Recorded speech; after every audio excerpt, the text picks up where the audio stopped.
जोहार। मैं आनंद कुमार और आप देख रहे हैं जनमन की बात। कर्नाटक में कांग्रेस की जीत के बाद यह बहस फिर से शुरू हो गई है कि क्या अगले साल होने वाले आम चुनाव में यानी लोकसभा चुनाव में प्रधानमंत्री नरेंद्र मोदी की राह मुश्किल हो गई है। आइए जानते हैं कि क्या मोदी की लोकप्रियता कम हो रही है, क्या मोदी मैजिक कम हो रहा है और क्या अब बीजेपी को हराने में कांग्रेस पार्टी सक्षम हो गई है।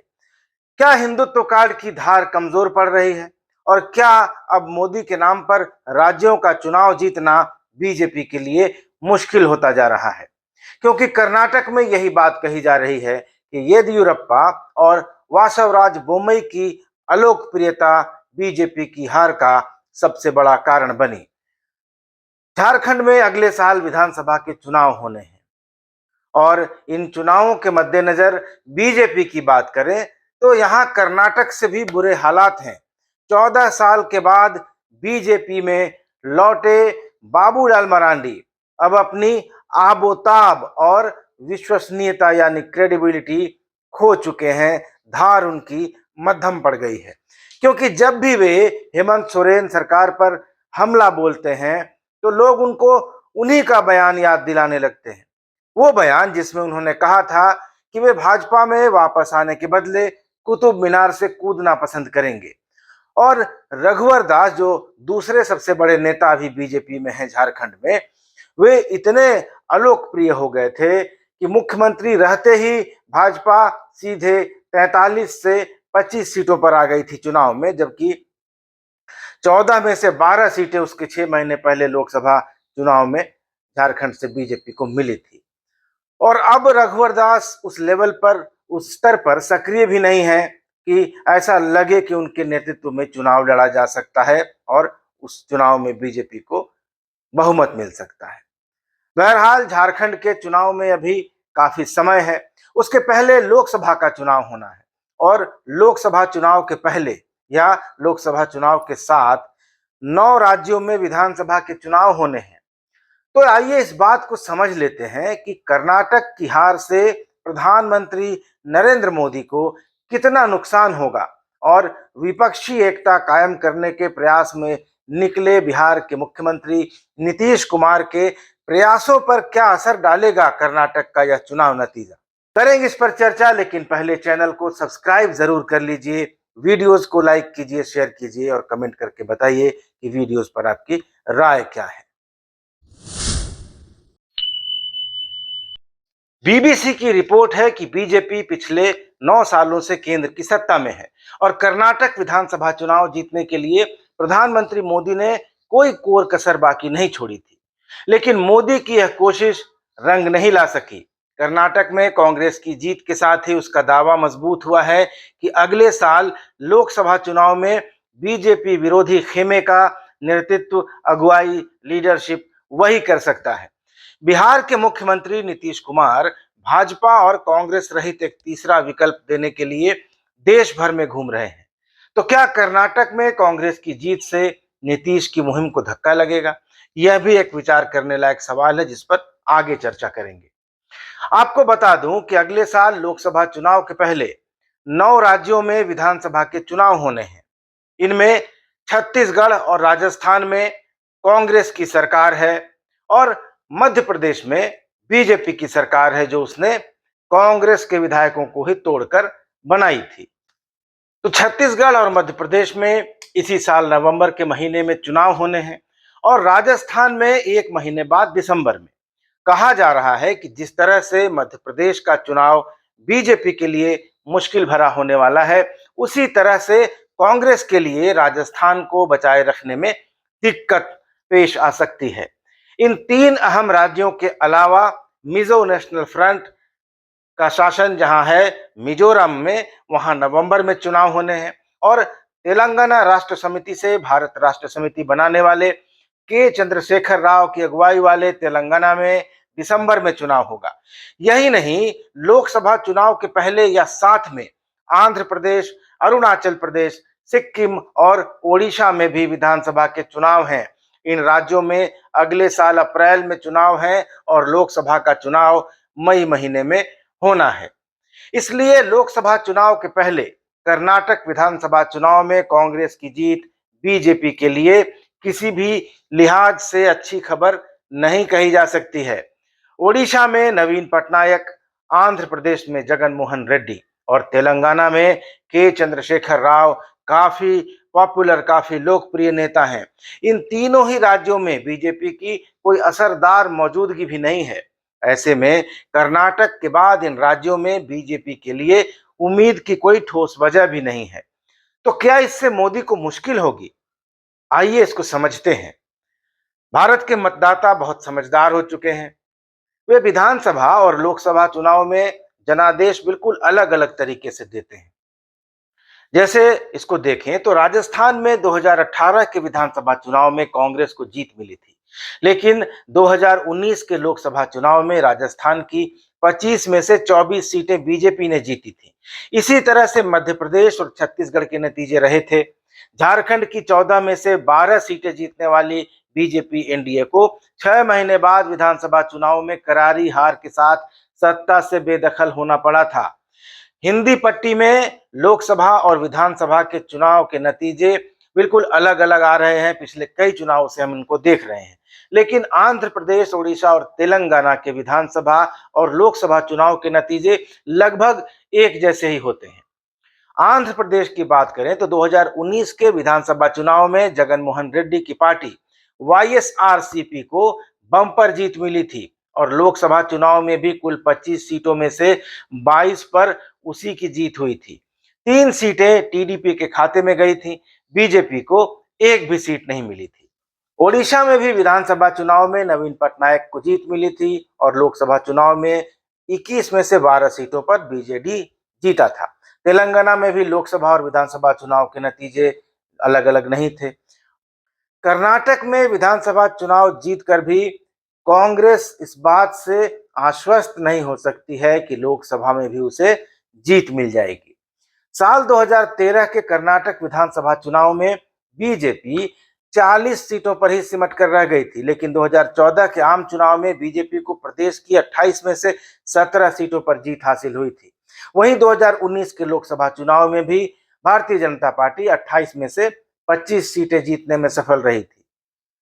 तो आने वाले चुनाव में कांग्रेस को बीजेपी से ज्यादा मुश्किलों का सामना करना पड़ेगा, क्योंकि राजस्थान में सचिन पायलट बनाम अशोक गहलोत का विवाद गहराता जा रहा है, बढ़ता जा रहा है और दोनों नेता दो अलग अलग सुरों में बात कर रहे हैं। मध्य प्रदेश में ज्योतिरादित्य सिंधिया बीजेपी में जा चुके हैं और इसका सीधा असर वहां प्रदेश कांग्रेस की सेहत पर, स्वास्थ्य पर पड़ता दिखाई दे रहा है। दूसरी तरफ राजस्थान और मध्य प्रदेश में बीजेपी के भीतर ऐसी कोई कलह, ऐसा कोई मतभेद दिखाई नहीं देता है। बीबीसी के एक लेख में वरिष्ठ पत्रकार राधिका रामाशेषन को लगता है कि नरेंद्र मोदी ने जिस तरह कर्नाटक में पूरा जोर लगा दिया था, उसे तगड़ा झटका लगा है। राधिका कहती है कि मोदी ने चुनावी कैंपेन के आखिर में बजरंग बली के नाम पर वोट मांगना शुरू किया। कई रोड शो किए, लेकिन उनकी अपील काम नहीं आई। बीजेपी ने येदियुरप्पा को हटाकर वासवराज बोम्मई को मुख्यमंत्री बनाया और यह दांव भी उल्टा पड़ गया। कर्नाटक में बीजेपी का मतलब येदियुरप्पा है। 2012 में बीजेपी येदियुरप्पा को हटाकर अपनी हैसियत का अंदाजा लगा चुकी थी। यह गलती तब आडवाणी ने की थी और मोदी ने फिर उसी गलती को दोहरा दिया। राधिका रामशेषन कहती है कि भले कर्नाटक चुनाव के नतीजे से अगले साल आम चुनाव का आकलन नहीं किया जा सकता, लेकिन यह तो तथ्य है कि कर्नाटक की जनता ने मोदी की हर अपील ठुकरा दी, हर शिकायत को नजरअंदाज कर दिया। ऐसे में बीजेपी के लिए यह सबक हो सकता है कि वह प्रदेश के स्थानीय नेताओं को खारिज कर लंबे समय तक चुनाव नहीं जीत सकती है। बीजेपी सभी प्रदेशों को हरियाणा और उत्तराखंड की तरह हाँक भी नहीं सकती है। उत्तराखंड में बीजेपी ने पुष्कर सिंह धामी के विधानसभा चुनाव हारने के बाद उन्हें मुख्यमंत्री बनाया था। पिछले साल दिसंबर में बीजेपी को गुजरात में रिकॉर्ड जीत मिली थी और कांग्रेस को शर्मनाक हार का सामना करना पड़ा था। वहीं हिमाचल प्रदेश में कांग्रेस को जीत मिल गई थी, लेकिन हिमाचल में बीजेपी और कांग्रेस के वोट शेयर में बहुत मामूली, बहुत बारीक अंतर था। हिमाचल प्रदेश में कांग्रेस का वोट शेयर 43.90 था और उसे 40 सीटों पर जीत मिली थी। बीजेपी का वोट शेयर 43% था और उसे 25 सीटों पर जीत मिली थी। राहुल गांधी की भारत जोड़ो यात्रा में शामिल रहे जाने माने राजनीतिक एक्टिविस्ट योगेंद्र यादव ने द प्रिंट में लिखा है कि कर्नाटक के चुनावी नतीजे के बाद उत्साहित कांग्रेसी बीजेपी के अंत की घोषणा कर सकते हैं कि बीजेपी का खात्मा हो गया, और बीजेपी के प्रवक्ता कहेंगे कि विधानसभा चुनाव का लोकसभा चुनाव से कोई लेना देना नहीं होता। इसकी भी कोई गारंटी नहीं है कि कर्नाटक में विधानसभा चुनाव का जनादेश लोकसभा में भी दोहराया जाएगा, लेकिन यादव का मानना है कि इस नतीजे का मनोवैज्ञानिक असर होगा, साइकोलॉजिकल असर होगा। कांग्रेस की जीत यह संदेश देगी कि बीजेपी को भी हराया जा सकता है। भारत जोड़ो यात्रा के बाद जो माहौल देश में बना था, वो माहौल भी जिंदा रहेगा। कर्नाटक के चुनावी नतीजे के बाद 2024 के आम चुनाव का मैदान खुला हुआ है। कांग्रेस की जीत यह भी बता रही है कि सांप्रदायिकता चुनाव जीतने की गारंटी नहीं है। ये यादव कह रहे हैं, योगेंद्र यादव। कांग्रेस की जीत पर जाने माने इकोनॉमिस्ट और मनमोहन सिंह की सरकार में आर्थिक सलाहकार रहे कौशिक बासु ने लिखा है कि कर्नाटक जो आज करता है, भारत उसे कल करता है। यानी बासु कहना चाह रहे हैं कि कर्नाटक में आज जो जनादेश आया है वह आने वाले वक्त का प्रतिबिंब है, आईना है। लेकिन क्या यह इतना आसान होगा, यह बड़ा सवाल है। कांग्रेस कर्नाटक चुनाव की जीत का श्रेय राहुल गांधी की भारत जोड़ो यात्रा को देगी, क्योंकि उन्होंने इस राज्य में बहुत समय गुजारा। मल्लिकार्जुन खड़गे की भी स्थिति मजबूत होगी, क्योंकि कर्नाटक उनका होम स्टेट है। और सोनिया गांधी की अहमियत भी पहले से ज्यादा बढ़ जाएगी, क्योंकि वह लोकसभा में 2019 के बाद पहली बार कर्नाटक विधानसभा चुनाव में पार्टी के प्रचार में उतरी थी, और इन सब का फायदा कांग्रेस को मिला। कर्नाटक की जीत से पूरे देश में कांग्रेस की एक इमेज जो है वो और बेहतर होगी। हिमाचल प्रदेश, राजस्थान और छत्तीसगढ़ में कांग्रेस पहले से सत्ता में है। लोकसभा चुनाव 2024 के पहले राजस्थान, मध्य प्रदेश, तेलंगाना, आंध्र प्रदेश और छत्तीसगढ़ सहित 9 राज्यों में विधानसभा के चुनाव होने हैं। कर्नाटक की जीत का असर इन राज्यों में भी देखने को मिल सकता है। कांग्रेस की इस जीत का असर बाकी विपक्षी दलों पर भी नजर आ सकता है। अब तक Samajwadi party, Bahujan Samaj party, Rajad, JDU, Janata Dal S, Trinamool Congress या आम आदमी पार्टी केंद्र की राजनीति में कांग्रेस पर दांव लगाने को बिल्कुल तैयार नहीं थे। कर्नाटक में जीत के बाद केंद्र की राजनीति में सक्रिय ज्यादातर विपक्षी दल कांग्रेस के पीछे खड़े होने को तैयार हो सकते हैं। इससे नीतीश कुमार की विपक्षी एकता की मुहिम भी परवान चढ़ सकती है, लेकिन तब सीटों को लेकर हो सकता है कि कांग्रेस कुछ कठिन शर्तें रख दे और जिसे मानना क्षेत्रीय दलों के लिए मुश्किल हो जाए। नीतीश कुमार बार बार इस बात को दोहराते रहे हैं कि बीजेपी को सत्ता से बेदखल करने के लिए उन्हें सिर्फ 100 सीटों पर हराना है। इसके लिए जरूरी है कि ऐसे राज्य जहां क्षेत्रीय दलों की सरकार है वहां महागठबंधन बनाया जाए और बीजेपी के मुकाबले बस एक उम्मीदवार को मैदान में उतारा जाए, ताकि वोटों का बिखराव नहीं हो। और इनमें मुख्य रूप से यूपी की 80 सीटें, बिहार की 40, बंगाल की 42, महाराष्ट्र की 48, दिल्ली की 7, पंजाब की 13 और झारखंड की 14 लोकसभा सीटें शामिल हैं, जिन पर नीतीश की नजर है। कर्नाटक की हार से यह सवाल भी उठ रहे हैं कि क्या मोदी मैजिक खत्म हो रहा है। आज के नतीजों के बाद रवीश कुमार और पुण्य प्रसून वाजपेयी सहित यूट्यूब पर सक्रिय जितने पत्रकार हैं, सब इस बात को लेकर पिल पड़े हैं कि अब लोकसभा चुनाव में बीजेपी गई, बहुमत का आंकड़ा नहीं छू पाएगी, बीजेपी खत्म हो जाएगी।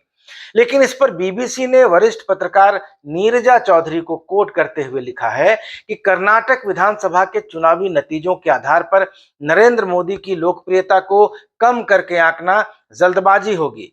नीरजा चौधरी कहती हैं कि कर्नाटक में बीजेपी के पास लोकल नेतृत्व कांग्रेस की तुलना में काफी कमजोर है। बीजेपी के पास येदियुरप्पा के अलावा कोई कद्दावर नेता भी नहीं है और येदियुरप्पा भी अब काफी अलोकप्रिय हो चुके हैं। कर्नाटक में बीजेपी की हार से ज्यादा कांग्रेस की जीत मायने रखती है, ज्यादा महत्वपूर्ण है। नीरजा कहती हैं कि मैं नहीं मानती हूं कि कर्नाटक में कांग्रेस की जीत मोदी के अलोकप्रिय होने के कारण है। हाँ, यह जरूर वह कह सकती है कि बीजेपी का स्थानीय नेतृत्व खासा अलोकप्रिय था। दूसरी बात यह कि जितनी बड़ी जीत कांग्रेस को मिली है, उससे साफ है कि पारंपरिक रूप से बीजेपी को वोट करने वाले लिंगायतों ने भी कांग्रेस को वोट किया है, ये उनका कहना है। कर्नाटक चुनाव में पीएम मोदी ने बहुत सारी रैलियां की, रोड शो किए, लेकिन राजनीतिक जानकारों का मानना है कि हार से उनकी छवि को कोई खास नुकसान नहीं होगा। दरअसल इन चुनाव विश्लेषकों का मानना है कि बीजेपी को कर्नाटक में जितनी सीटें मिली हैं, वो पीएम मोदी और भारतीय जनता पार्टी की छवि के कारण भी मिल पाई हैं। विश्लेषकों के मुताबिक राज्य में सत्ता विरोधी लहर का बीजेपी को खामियाजा भुगतना पड़ा है, इसमें कोई संदेह नहीं है। और इसका सबसे बड़ा नुकसान मुख्यमंत्री बसवराज बोम्मई को होगा। उन्हें निश्चित तौर पर इस हार के लिए जिम्मेदार ठहराया जाएगा। लेकिन कर्नाटक की हार से बीजेपी को दोहरा झटका लग सकता है। पहला कि दक्षिण भारतीय राज्यों में धीरे धीरे बढ़ रही बीजेपी की पैठ को झटका लग सकता है, उसकी स्पीड कम हो सकती है। वहीं कांग्रेस मुक्त भारत का उसका सपना भी बहुत हद तक बिखर सकता है। एक धड़ा ऐसा भी है जिसका मानना है कि कर्नाटक की हार से पीएम मोदी की करिश्माई छवि को थोड़ा नुकसान हो सकता है। ऐसे लोगों का कहना है कि केंद्र से लेकर चुनाव में जाने वाले सभी राज्यों में जो जीत होती है बीजेपी की, उसमें पीएम मोदी की रैलियों की एक बड़ी भूमिका मानी जाती है और इस हार से उनकी इस छवि को कुछ झटका तो जरूर लग सकता है। वहीं बीजेपी को आने वाले राज्यों के विधानसभा चुनावों में ज्यादा जोर लगाना होगा, ताकि लोकसभा चुनाव 2024 के पहले पार्टी को लगे इस डेंट से, इस धब्बे से, इस झटके से उबारा जा सके। वीडियो कैसा लगा कमेंट करके जरूर बताइएगा। मिलेंगे अगले वीडियो में, तब तक इजाजत दीजिए। धन्यवाद। नमस्कार।